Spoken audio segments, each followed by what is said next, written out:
ملکی دفاع کے لیے انگریزی چینلز اور شوز کی ضرورت۔ کالم نگار Syed Sardar Ahmad Pirzada, the first blind journalist of Pakistan, APNS best Urdu column award holder, روزنامہ نئی بات، مورخہ 13 مارچ 2019۔ پاکستان کی ہسٹری کا ڈیٹا بتاتا ہے کہ ہمارے ہاں ٹیلی ویژن میڈیا کی ترقی فوجی حکمرانوں اور پاک بھارت تنازعات کی مرہون منت رہی ہے۔ ہو سکتا ہے کچھ لوگ اسے غیر تحقیقی جملہ سمجھیں، لہٰذا ٹی وی اور چینلز کے آغاز اور فروغ پر سرسری نظر ڈال لیتے ہیں۔ 60 کی دہائی کے پہلے سالوں میں ماشاء اللہ ڈکٹیٹر فیلڈ مارشل محمد ایوب خان کا طوطی بولتا تھا۔ انہی کے زمانے میں 26 نومبر 1964 کو پاکستان ٹیلی ویژن کا آغاز ہوا۔ PTV آنے کے تھوڑے عرصے بعد ہی پاک بھارت سرحدی جھڑپیں شروع ہو گئیں، جن کا انجام ستمبر 1965 کی پاک بھارت بڑی لڑائی کی صورت میں ہوا۔ جب مارشل اللہ ایڈمنسٹریٹر جنرل محمد ضیاء الحق نے حکومت سنبھالی تو اس وقت ملک میں ٹی وی زیادہ عام نہیں تھا۔ ٹی وی سیٹ کی قیمت زیادہ تھی اور لوگوں کو ٹی وی دیکھنے کا خبت بھی نہیں تھا۔ جنرل ضیاء الحق کی حکومت یعنی 80 کی دہائی میں پاکستان میں ٹی وی بہت عام ہو گیا، اس کی دستیابی بہت آسان ہو گئی اور قیمت کم ہو جانے کے باعث لوگ ٹی وی کی خرید کی طرف متوجہ ہوئے۔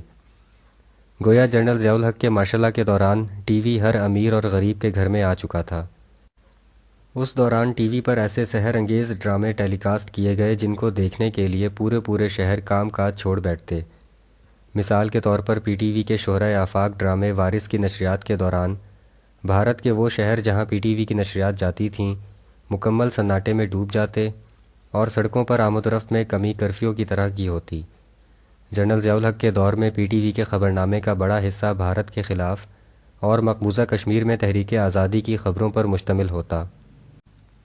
جب 1999 میں کارگل کا معرکہ پڑا تو اس کے mastermind general Pervez Musharraf کے ذہن میں بھارتی چینلز نے ایک سوچ پیدا کر دی۔ اس وقت بھارت کے ہاں 24 گھنٹے ہفتے کے 7 دن live private T V channels بہت رواج پا چکے تھے۔ دوسری طرف پاکستان میں صرف ایک سرکاری ٹی وی چینل PTV اور ایک نیم سرکاری ٹی وی چینل شالیمار ٹیلی ویژن نیٹ ورک تھے، اور بھارت کی طرح یہاں نجی ٹی وی چینلز کا دور دور تک کوئی وجود نہیں تھا۔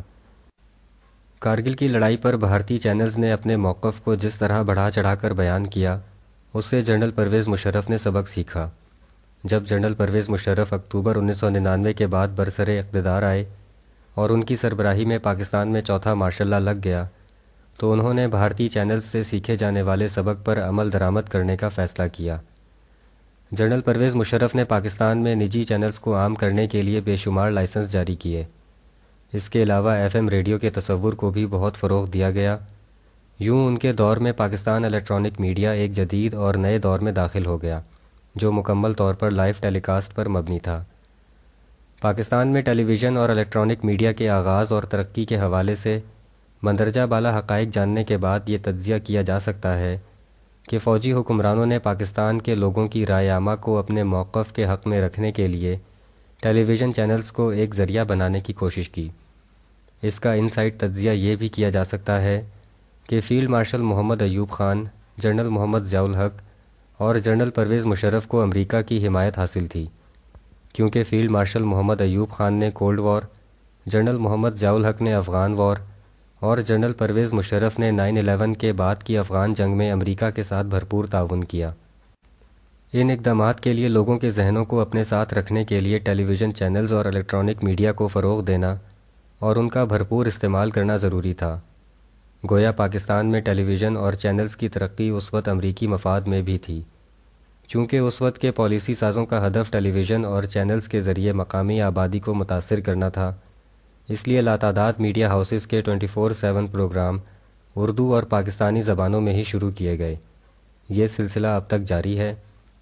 اس دوران انٹرنیشنل لینگویج میں کچھ انگریزی چینلز چلانے کی کوشش کی گئی، لیکن کم ریٹنگ کی وجہ سے اشتہارات نہ ملنے کے باعث وہ چینلز بند ہو گئے۔ ہمارے ہاں الیکٹرانک چینلز اور الیکٹرانک میڈیا کو ایک منافع بخش کاروبار اور گلیمر کے طور پر ہی دیکھا جاتا ہے، اس لیے پاکستان میں انگریزی چینلز بند ہونے کے نقصانات کا کسی نے جائزہ نہیں لیا۔ اب جبکہ 5th جنریشن ہائبرڈ وارفیئر کی تھیوری پر بہت غور ہو رہا ہے، اس لیے یہ کہنا غلط نہ ہوگا کہ جہاں انٹرنیشنل لینگویج میں اپنا موقف انٹرنیشنل کمیونٹی تک پہنچانا سائیکولوجیکل وارفیئر کا اہم ترین جزو ہے، وہیں دوسرے ملکوں کی عوام تک براہ راست اپنی بات پہنچا کر انہیں اپنی خارجہ پالیسی کے حق میں قائل کرنا بھی آسان ہے۔ اس کا شدید مظاہرہ پلوامہ اٹیک کے بعد پاک بھارت حالیہ LOC تنازع کے دوران دیکھنے کو ملتا ہے، جب بھارتی چینلز نے اپنے انگریزی پروگراموں کے ذریعے پاکستان کے خلاف پوری دنیا تک براہ راست اپنا موقف انٹرنیشنل لینگویج انگریزی میں پہنچانے کی کوشش کی، جبکہ پاکستان کے پاس اس طرح کا کوئی مؤثر پلیٹ فارم موجود نہیں تھا۔ پاکستان کا موقف انٹرنیشنل لینگویج میں صرف سرکاری پریس کانفرنسوں یا سرکاری بیانات کی صورت میں پہنچا، جبکہ بھارت میں یہ کام نجی چینلز کر رہے تھے۔ اس بات سے کوئی انکار نہیں کر سکتا کہ انٹرنیشنل کمیونٹی میں سرکاری موقف سے زیادہ نجی میڈیا کی گفتگو کو اہمیت دی جاتی ہے، جسے حقیقی عوامی آواز سمجھا جاتا ہے۔ اس لیے بہت ضروری ہے کہ ہم اپنے دفاع اور خارجہ پالیسی کے موقف کو دنیا میں مؤثر انداز سے پہنچانے کے لیے پاکستان میں انگریزی نجی چینلز کو خصوصی طور پر فروغ دیں۔ مزید یہ کہ پاکستان میں جتنے اردو یا مقامی زبانوں کے نجی چینلز موجود ہیں، وہ روزانہ کم از کم ایک شو انگریزی لینگویج میں ضرور کریں۔ جہاں ہمارے لیے انگریزی چینلز اور شوز ضروری ہیں، وہیں یہ بھی ضروری ہے کہ ان پروگراموں میں مقامی سیاست کی بجائے صرف ملک سے تعلق رکھنے والے انٹرنیشنل امور پر ہی بات کی جائے، تاکہ دنیا ہماری مقامی سیاست کی افراتفری کی بجائے ملکی دفاع کے لیے ہماری متحد آواز کو سن سکے۔ شکریہ۔ The end.